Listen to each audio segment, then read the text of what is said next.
میاں بیوی اگر ہر وقت جھگڑے ہی کرتے رہتے ہیں تو ان کے لیے کیا حل ہے؟ تو دیکھیے، میاں بیوی کو اپنے مقدس رشتے کا خیال کرنا چاہیے۔ شاید ایسے میاں بیوی نے اپنے رشتے کو ہی نہیں سمجھا ہے۔ ان کے رشتے اور کتوں کے رشتے میں کیا فرق ہے؟ اتنا ہی سمجھ لیں کہ انسان اور کتے کیسے رہتے ہیں۔ اپنے رشتے کے تقدس کو سمجھیں۔ جو آدمی اپنے تعلق کو سمجھنے پہ غور و فکر کر لیتے نا کہ یہ تعلق کیا ہے، اس دن سارے جھگڑے ختم ہو جاتے ہیں۔ پیر اور مرید کا تعلق کیا ہے، اگر کسی مرید نے یہ غور کر لیا تو اس کے دل میں کبھی خیال و وسوسے نہیں آئیں گے۔ میاں بیوی کا ایک تعلق کیا ہے؟ بیوی وہ عورت ہے جس نے اپنا پورا خاندان ایک شوہر کے لیے چھوڑ کر اس کے پاس آ گئی۔ صرف آئی نہیں، نوکرانی بن گئی۔ صرف نوکرانی نہیں بنی، اپنا جسم کا عضو اپنے شوہر کے لیے پیش کر دیا ہے، زندگی پیش کر دی۔ اور کیا کرے؟ اس سے زیادہ قریب اور رشتہ کیا ہو سکتا ہے؟ یہ عورت کو، مرد کو سمجھنا چاہیے اور اس کی عزت کرے اس چیز کی۔ جہاں تک بات عورت کی ہے، اس کو سمجھانے کے لیے تو اسے بھی سمجھنا چاہیے کہ ایک مرد نے اپنے کتنے رشتوں کو، اتنے رشتوں کے اجتماع میں اس رشتے کو قبول کیا ہے، اور اس کے لیے وہ خرچ کرتا ہے، محنت کرتا ہے، کوشش کرتا ہے۔ لیکن مجھے یہ کہتے ہوئے شرم آ رہی ہے، بے حس اور ڈھیٹ اور بے غیرت قسم کے ان شوہروں کو میں کیا کہوں جو کماتے نہیں ہیں۔ عورتیں بھیک مانگ کر اور کام کر کے ان کو پالتی ہیں، تو اس وقت کیا کہیں ہم؟ ہمارے معاشرے میں میری زندگی کا سارا وقت اسی پہ گزرا ہے، معاشرتی معاملات میں۔ ہمارے معاشرے میں گھروں کے جھگڑوں کے اندر 99% مرد کا حصہ ہوتا ہے۔ ہم ہمیشہ عورت کو جھگڑالو سمجھتے ہیں، لیکن اس میں بات پیچھے مرد کی ہوتی ہے۔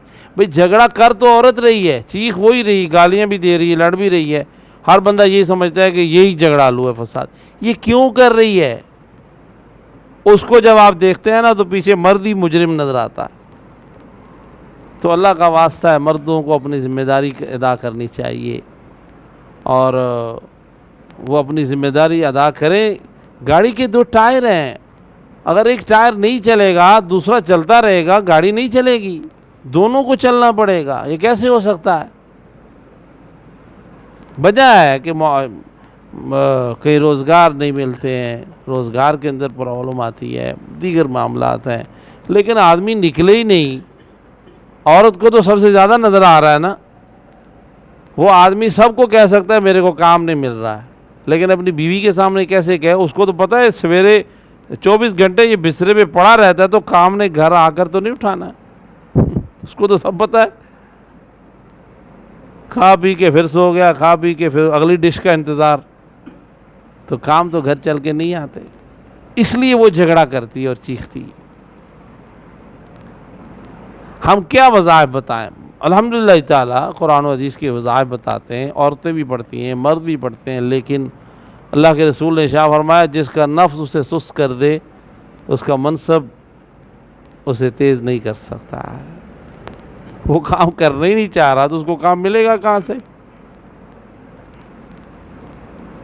غور و فکر کریں، ایک وقت آئے گا کہ آپ کام کرنا چاہیں گے، لیکن آپ اتنے زنگ آلود ہو چکے ہوں گے کہ آپ نہیں کر سکیں گے۔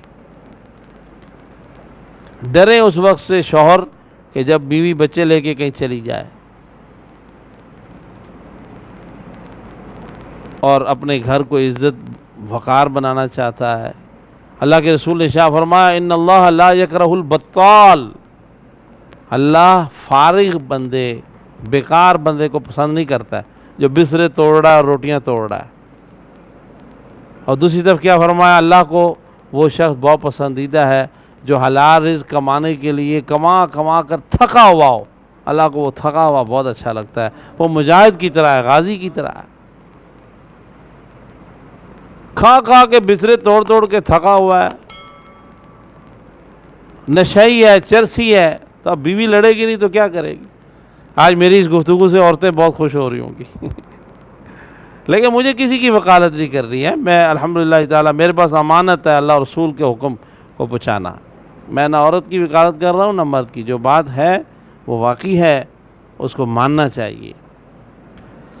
اور کہیں ایسا ہوتا ہے کہ عورتیں بھی، ان کے شوہر کماتے بھی ہیں، کوئی ایسی شکایت بھی نہیں ہوتی، اور وہ خام خواہ اپنی ضروریات اور مقابلے بازی میں آ کر لڑائیاں کرتی ہیں۔ 3% جھگڑے اس طرح کے بھی آتے ہیں، تو ان خواتین کو بھی خیال کرنا چاہیے۔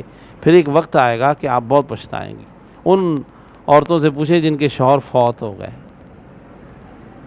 ان عورتوں سے پوچھیں جو طلاق شدہ ہو گئیں، پھر وہ صدقہ و خیرات، کوئی ماں باپ، کوئی اولادیں، کوئی بھائی بہن کسی کے کام نہیں آتے، ظاہر بات ہے ہر ایک اپنے اپنے مسائل۔ پھر وہ عورتیں جیسی جیسی عمر ڈھلتی ہے بہت تکلیف میں ہوتی ہیں، رو رو کر لوگوں کو نصیحت کرتی ہیں، شوہر گندا ہے، کمینہ ہے، بیکار ہے، نکٹو ہے، جیسا بھی ہے، تمہارا سہارا ہے، تمہارا پہرے دار ہے، تمہارا سایہ ہے، اس کی قدر کرو۔ میں نے پھر اپنی گفتگو کو وہیں پہ آگے ختم کرنا ہے کہ جس دن مرد اور عورت نے اپنے رشتے کو سمجھ لیا وہ سارے مسئلے حل ہو جائیں گے۔ میں نے جتنی باتیں کی وہ اسی کی شاخیں بیان کی ہیں، کیسے سمجھنا چاہیے اس رشتے کا۔ لڑائیاں بھی ہوتی ہیں، اختلافات بھی ہوتے ہیں، جلدی درگزر کرو، ساتھی ہو ایک دوسرے کے، ایک نسل کو پالنے کی ذمہ داری لی ہے۔ کیا نہیں جانتے تمہارے پیارے نبی صلی اللہ علیہ وسلم نے کیا ارشاد فرمایا؟